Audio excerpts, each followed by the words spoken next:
सो आज मैं बताने वाला हूँ कि मैंने अपनी यूट्यूब जर्नी क्यों स्टार्ट की। क्या ज़रूरत पड़ी थी एक यूट्यूब चैनल स्टार्ट करने की। क्योंकि जब आप कैपिटल मार्केट में वर्क करते हो तो ये रेगुलेटेड होता है और कंप्लायंस के अंडर में आता है, तो इसलिए पॉसिबिलिटीज़ कम ही रहती हैं, बहुत कम लोग यूज़ करते हैं और रिस्ट्रिक्शंस भी रहते हैं। तो मैंने जब कोटक सिक्योरिटीज़ ज्वाइन की थी तो उस टाइम पे रसिया और यूक्रेन का वॉर स्टार्ट हो गया था, चल रहा था। तो दिसंबर से लेके मतलब 2022 दिसंबर से लेके जनवरी, फरवरी और मार्च तक मार्केट नीचे गिरता चला गया। ऑलमोस्ट 16,800 तक आ गया था। फिर 16,800 जैसे आया, फिर उस टाइम मैं कोटक सिक्योरिटीज़ में था।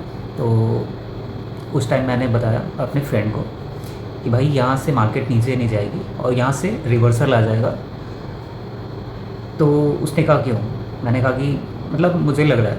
फिर कहा ठीक है। फिर उसके बाद से वो दिन था और आज का दिन है, मतलब उसके नीचे मार्केट कभी नहीं गई। 16,800 लो था, फिर वहाँ से मार्केट मतलब एक बुलिश मोमेंटम स्टार्ट हो गया। तो इसके पीछे रीज़न था कि हैमर बना हुआ था, हैमर पैटर्न था, और इसके लास्ट जो प्रीवियस 3 मंथ्स थे वहाँ पे लगातार सेलिंग आ रही थी। तो एक टाइम के बाद से मार्केट होल्ड करता है, फिर वहाँ से ट्रेंड रिवर्सल हो जाता है। फिर उसके बाद से अप्रैल और मई, मतलब अप्रैल में ही मैंने जोश जोश में बोल दिया। ऑल्दो इसके पीछे मेरे लॉजिक्स थे, अपने पर्सनल एक्सपीरियंस थे कि मार्केट यहाँ से 20,000 चली जाएगी, मतलब दिवाली के पहले 20,000 टच कर जाएगी। इसके बाद से लोगों ने मतलब बहुत सारे मजाक उड़ाना स्टार्ट कर दिया। अरे जो मेरा वर्किंग स्टेशन था, जो डेस्क था, वहाँ पे भाई 20,000 कब आ रहा है, भाई 19,000 कब आ रहा है, ऐसे करके। फिर ऑलमोस्ट सितंबर में 19,000 का लेवल आया। ठीक है, सितंबर में नहीं, एक्चुअली जुलाई में 19,900 के आसपास मार्केट गई थी बस, बट 20,000 का जो लेवल था उसको ब्रेक नहीं कर पाई, मतलब उसके एवब नहीं गई। फिर इसके पहले भी बहुत सारी चीज़ें थी, जैसे जब मैं 2018-19 में था तब मैंने आइडिया वोडाफोन पे बेट किया था कि मतलब उस टाइम पे 2.5-3 रुपये के ही आसपास चल रही थी। तो मुझे लगता था कि ये 15 रुपये ईजिली चली जाएगी, आइडिया मतलब चला जाएगा। तो उस टाइम पे मतलब कुछ पोजीशंस मेरे पर्सनल थे, कुछ क्लाइंट्स के भी थे, तो ऐसे करके था। तो एक वो था। उसके बाद से PNB 55 पे मैंने फाइंड आउट किया था कि मतलब बहुत टाइम से एक जोन में थी, जोन में गिरने के बाद से एकदम सीधी लाइन कर्व हो गई थी, फिर ऊपर जाने के लिए होल्ड प्रिपेयर थी। तो 55 के आसपास वो फाइंड आउट किया था। बहुत सारी चीज़ें थी। फिर मुझे लगा कि फिर उसके बाद से बहुत सारी ऐसी चीज़ें चलती गई, स्टॉक्स वगैरह में तो बहुत सारी थी। फिर मुझे लगा कि बेसिकली एक अपना पर्सनल आर्काइव स्टार्ट करना चाहिए, जहाँ पे तुम अपनी पर्सनल एक्सपीरियंस, पर्सनल रिसर्च हो गए, पर्सनल जो भी एनालिसिस है, जो इसके पीछे के लॉजिक्स हैं, उसको तुम वहाँ पे अपलोड करते रहो, ताकि इन फ्यूचर तुम्हारे पास एक हिस्टोरिक डाटा रहेगा कि तुमने इस चीज़ मतलब इस इंडेक्स के ऊपर ये कहा था, इसके पीछे ये लॉजिक्स थे। तो ऐसे करके ये जर्नी स्टार्ट हुई। उसके बाद से 2024 दिसंबर के आसपास, जब 2025 के आसपास मार्केट जब ऑल टाइम हाई पे था, तब मैंने बताया था, इवन उस टाइम तो मैंने अपलोड भी किए थे वीडियोस वगैरह, कि मार्केट अभी ऑल टाइम हाई पे है, यहाँ से करेक्शन आना मतलब दिख रहा है कि करेक्शन आएगा ही आएगा, और बहुत ज़्यादा करेक्शन दिख रहा था। उसके पीछे रीज़न था कि RSI ऑलमोस्ट 80+ में चली गई थी, और ये वीडियोस वगैरह में भी मैंने उसी टाइम डाला था, सितंबर 24 के आसपास, कि मार्केट 19,000 तक आ सकती है। ठीक है, मतलब 19,000 तक पॉसिबिलिटीज़ थी, बट मार्केट 21,000 समथिंग के लेवल को टच करके फिर वहाँ से बाउंस बैक हो गई। इसके पीछे रीज़न ये था कि जो RSI है वो 80+ में आ गया था, और अगर आप डाउ जोन्स के 1929 से लेके आज तक की हिस्ट्री का RSI का डाटा देखोगे तो आपको ये पता चल जाएगा कि जब भी RSI 80 के एबव गया है, तब मार्केट में एक बहुत ज़्यादा करेक्शन देखने को मिला है।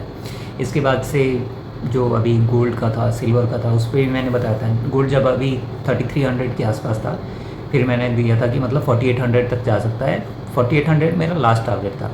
फिर 4800 के बाद से 5200 चला गया। इवन सिल्वर पे भी था, सिल्वर पे मेरा 100 के आसपास था, 100 का टारगेट था, क्योंकि वो जो कर्व बना था ना, तो जब भी ऐसे कर्व बन के ऊपर की तरफ जाता है तो उसका डबल ऊपर साइड में जितना मतलब नीचे से आता उतना ही ऊपर साइड में भी उसका टारगेट रहता है। इवन यूनियन बैंक में भी सेम था, पीएनबी में भी सेम था, पीएनबी 140 तक चला गया था। और ये ऐसा नहीं है कि पिछले 10 साल के हैं, पिछले 3-4 साल 5 साल की ही मैं बात बता रहा हूँ, ठीक है।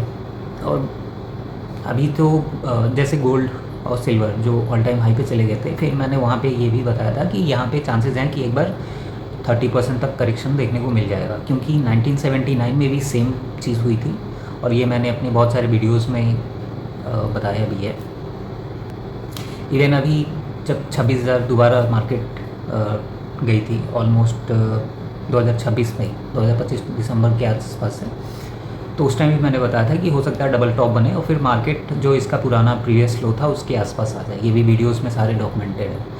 तो ऐसा नहीं है कि मतलब मैं आज के सिनेरियोज आज के डाटा के हिसाब से बोला भी नहीं पहले ये हो सकता था। मैंने वो सारे मतलब बेसिकली क्या होता है ना कि जब भी मुझे लगता है उसके पीछे बहुत सारे लॉजिक्स होते हैं। जैसे मार्केट क्रैश करने के पहले 7-8 पैरामीटर्स हैं जिससे हम ये फाइंड आउट कर सकते हैं कि मार्केट में क्रैश या करेक्शन आने वाला होता है। एक तो टेक्निकल हो गया, फिर फंडामेंटल्स हो गया, इसके भी पीछे बहुत सारे मतलब एक टॉपिक है जिस पे 3-4 घंटे की वीडियोस बन सकते हैं, तो वो बाद में डिस्कस करेंगे। तो बेसिकली मेरा आर्काइव करने का डाटा मतलब अपना डाटा एक बैकअप रखने का मेन जो रीज़न था वो ये था कि मुझे इन फ्यूचर कुछ फंड मतलब हिज फंड टाइप स्टार्ट करना है इन फ्यूचर, मतलब वो प्लान है। तो उसके लिए क्या है कि उसके लिए बहुत सारे आपको डाटा मतलब आपका हिस्ट्री, कैसे आप चीज़ों को कनेक्ट करते हो, चीज़ें कैसे आप चीज़ों को एनालाइज करते हो और वो कितना टाइम आप सही होते हो, तो बहुत ज़्यादा इंपॉर्टेंट हो जाता है। ऑल्दो हेज फंड वगैरह बहुत हाई लेवल का गेम है, ऑल्दो मैंने जो 3-4 जो मेरी स्ट्रैटेजी है एल्गो ट्रेडिंग वगैरह की वो भी है, बहुत सारी चीज़ें हैं। इवन रिसेंटली क्या मतलब 1 साल पहले मैंने ये भी सोचा था कि मैं एक इंडेक्स बनाऊंगा स्टॉक्स का और उसको ट्रैक करता रहूँगा, बट वो थोड़ा सा पॉसिबल नहीं हो पाया क्योंकि उसमें बहुत सारी चीज़ें डे टू डे या फिर मंथली भी क्या है, तो मंथली बहुत सारी चीज़ें आपको ऐड ऑन करते रहना पड़ता है, बहुत सारी चीज़ें वो अपडेट करना थोड़ा सा टाइम टेकिंग है, और तो इसलिए उसको स्किप किया है। बट इन फ्यूचर उसका भी मैं सोच रहा हूँ कि एक इंडेक्स बना के 15 से 20 स्टॉक्स का, और फिर मैं अपलोड करूँगा। फिर वहाँ पे जो भी अच्छे स्टॉक्स होंगे बेसिकली जो मुझे लगता है कि आने वाले टाइम में 3x 4x 5x तक जा सकते हैं, उन सबका एक इंडेक्स रहेगा जो फंडामेंटली बहुत अच्छे हैं, सेक्टर भी अच्छा है, सेक्टर का जो CAGR होगा वो 7 to 8% के ग्रोथ मतलब 7 to 8% से ग्रो कर रहा है वैसे इंडस्ट्री को। तो ऐसे करके इसके पहले बहुत सारे सेक्टर्स भी कवर किए थे, जैसे ऑटो सेक्टर, शुगर पे किया था मैंने, इवन डिफेंस पे किया था, EV पे भी किया था। चाइना और इंडिया का जो GDP था वो एक टाइम पे बहुत सेम था, बट उसके बाद से चाइना ने ऐसा क्या किया कि मतलब चाइना US से कम्पीट करने लगा एक लेवल पे, बट इंडिया ही बन के रह गया। हम मतलब टू बी ऑनेस्ट अपने जो हमसे डेवलप्ड कंट्रीज़ हैं उनके साथ तो कहीं पे भी खड़े नहीं हैं, ठीक है। इसके बाद से बहुत सारी चीज़ें थी, तो ऐसे चलते रहता है, करते रहता हूँ। तो इन सब के पीछे जो मेन मोटो था वो यही था कि इन फ्यूचर कुछ हेज फंड टाइप स्टार्ट करेंगे, तो उसके लिए अपने पास एक प्रूवन डाटा होना चाहिए कि हमने देखो ये कहा था, ऐसे ऐसे मार्केट में ये प्रेडिक्शंस थी। क्योंकि देखो जब तक आप बड़े लेवल तक नहीं पहुँच जाते हो ना, तब तक आपके डाटा का, आपकी कई बातों का कोई वैल्यू नहीं होता है। और अगर आपके पास कोई डाटा नहीं है, मतलब कोई आर्काइव नहीं है, तो लोग कहेंगे अरे तू तो ऐसे ही फेंक है। तो इसलिए मैंने ये सारी चीज़ें स्टार्ट की थी। सो अभी आने वाले टाइम के लिए मेरा यही भी हुआ है कि ज़्यादा से ज़्यादा मैं और स्टॉक इंडेक्स बना के अपना मतलब बेसिकली ट्रैक कर पाऊँ कि कितना % रिटर्न मैंने जनरेट किया है, ताकि इन फ्यूचर जैसे मुझे हेज फंड के लिए स्टार्ट करना है तो वहाँ पे मेरे पास प्रूवन रोड मैप होगा कि देखो मैंने यहाँ पे इतना % तक रिटर्न जनरेट किया है और ऐसा फंड हम इंट्रोड्यूस कर सकते हैं। इसके अलावा बहुत सारी जो एल्गो ट्रेडिंग्स वगैरह स्ट्रैटजीज़ हैं जो मतलब 70-80% तक सक्सेस रेशियो है, जो कि मतलब बहुत ही मिनिमम कहा जा सकता है 50-60 तक जाते जाते बहुत से लोग ऐसा मान लेते हैं कि मतलब बहुत ही अच्छा है, 60 प्लस भी हो रहा है तो ठीक है। तो ऐसे करके है, 2-3 हैं। फिर इसके बाद से और भी बहुत सारी चीज़ें हैं, जैसे इंडेक्स का हो गया, एल्गो का हो गया। क्योंकि देखो, आप मेनली एक पर्टिकुलर मार्केट पे फोकस रह के या फिर पर्टिकुलर एसेट्स पे फोकस रह के रिटर्न लॉन्ग टर्म में जनरेट नहीं कर पाओगे। क्योंकि अभी अगर हम देखें तो अभी मार्केट, इंडियन मार्केट स्पेशली, पिछले 1-1.5 साल से नेगेटिव रिटर्न है, 6-7% के आसपास। बट जो अदर इंडाइसेस हैं, एशियन ले लें, नैस्डैक, डाउ जोन्स वगैरह, तो उन्होंने काफ़ी अच्छा रिटर्न दिया है। ताइवान का ले लें, इंडोनेशिया ले लें, ठीक है।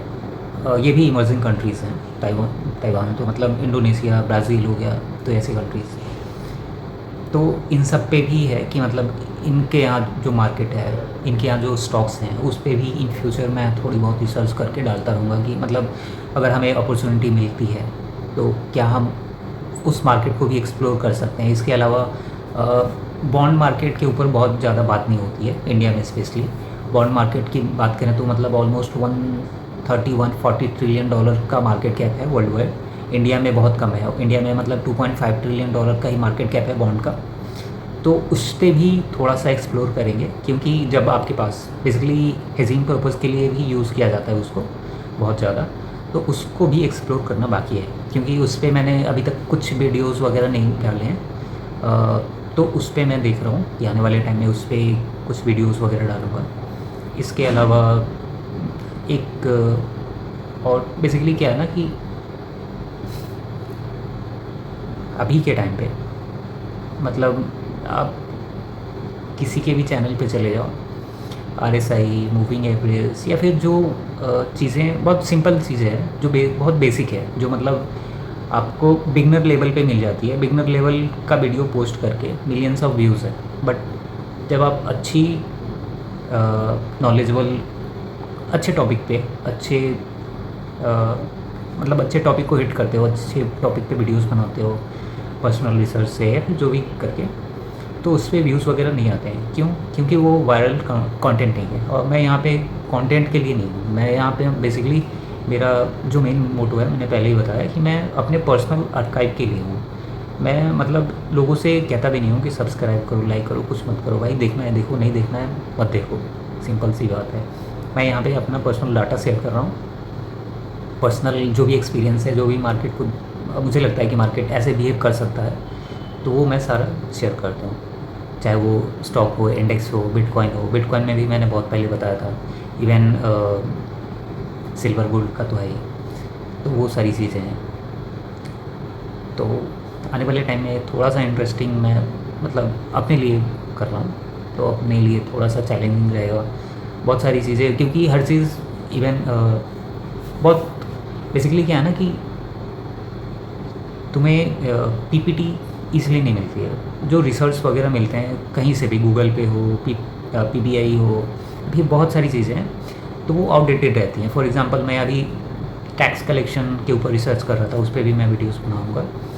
तो इंडियन गवर्नमेंट ने पिछले 3 साल की बात करते हैं, 3 साल में 1.5 ट्रिलियन डॉलर का टैक्स रेवेन्यू कलेक्ट किया है, जिसमें कि डायरेक्ट टैक्स भी है, GST भी है।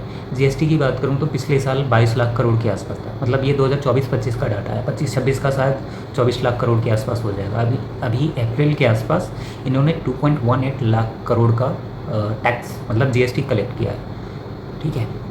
तो ये सारी चीज़ें ना बेसिकली जब आप बहुत ज़्यादा रिसर्च करते हो तो जो डाटा होता है ना वो करेंट नहीं, अपडेटेड नहीं मिलता है। 2024 तक मिलेगा, 2025 तक मिलेगा, 2026 का भी मिलेगा, तो करंट का डाटा नहीं मिलेगा। इवन ऑटो सेल्स वगैरह पे भी बहुत पहले मैंने रिसर्च की थी, तो वहाँ पे भी जो मंथली डाटा है वो कहीं कहीं पे इजीली अवेलेबल है, ऑल्दो नहीं है। तो बहुत सारी चीज़ें हैं जिसके लिए मतलब बहुत जो रिक्वायरमेंट रहती है वो नहीं मिल पाता है। क्योंकि 2024 का डाटा लेके आप 2026 में क्या करोगे? कुछ नहीं है, वो यूजलेस है। बट फॉरकास्टिंग के पर्पज़ से वो यूज़ किया जा सकता है, क्योंकि जो मार्केट का डायनामिक है या फिर सेक्टर का है। क्योंकि सेक्टर वाइज भी बात करें तो सेक्टर हर समय वो एक अलग फेज से गुजर रहा होता है। कोई भी जैसे ऑटो सेक्टर की बात करें, 2018 में कहाँ था? ऑल टाइम हाई पे था। उसके बाद कैसे पिटा, ठीक है। फिर 2000 अभी 23-24 में लग रहा था कि मतलब फिर से वो पीक आ जाएगा, बट फिर से वो धड़ाम से गिर गया है। आईटी में देखें, आईटी बहुत अच्छा चल रहा था, बट पिछले 1.5-2 साल में कैसे बुरा, मतलब बहुत बुरे तरीके से पिटा, ठीक है। तो एआई पे भी थोड़ा सा अभी मैं देख रहा हूँ। तो आज के लिए इतना ही। Thank you for watching this video.